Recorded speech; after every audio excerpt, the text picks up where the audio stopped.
যিদিনাখন অসমত মানুহে ঈদ নাপাতিবৰ বাবে সিদ্ধান্ত ল'ব সিদিনাখন মই কম যে একো পেটাৰ্ণ নাই সেই মাননীয় মুখ্যমন্ত্ৰী ডাঙৰীয়া আমাক ঈদ নালাগে আমি নবনাওঁ সিধা কথা আৰু জুবিনৰ জাষ্টিছৰ ভাৱে আমি যদি ঈদ বনাব নালাগে আমি নবনাওঁ আৰু আমি এইটো আমি নিজে দাবী কৰিছোঁ দেৱালী চেৱালী এইবিলাক বাদ দিয়ক না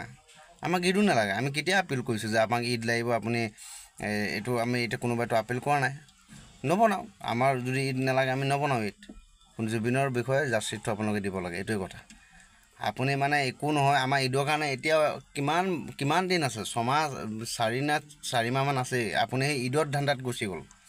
তে আপোনাৰ সেই মনৰ অন্তৰটো কোলা মন্ত্ৰটো আমি গম পাই গ'ল যে আপোনাৰ মনত কিমান হিংসা মুছলমানৰ ওপৰত সেইটোত আমি জানো কিন্তু আমাক ঈদ নালাগে ঠিক আছে ফাইনেল কথা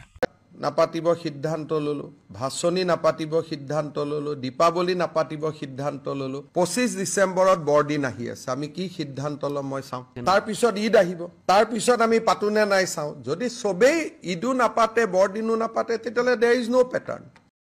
সেই নহয় সেইটোৱে কথা সেইটোৱে আপুনি যোনটো কৈছে সেইটোৱে হ'ব অসমত একদম সিধা কথা ইয়াত কোনো বেকাৰটায়া নাযায় আপোনাৰ কথা মতে হ'ব সব বন্ধ হ'ব মোটামুটি বন্ধ ঈদ চেট বাদ দিয়ক না আমাৰ ঈদ কি আমাৰ দৰকাৰ পৰা নাই ঈদৰ কাৰণে মোটামুটি জুবিনৰ জাষ্টিছটো লাগেই মানে আমাৰ সেইটো বুজি পাইছেতো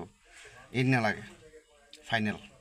এভৰিবডি দুখিত হৈ আছে কিন্তু সবেই যদি সব পাতে আৰু আমাকহে যদি পাতা বন্ধ কৰে তেতিয়াতো আমি ক'বই লাগিব দেই যে প্যাটাৰ্ন বুলি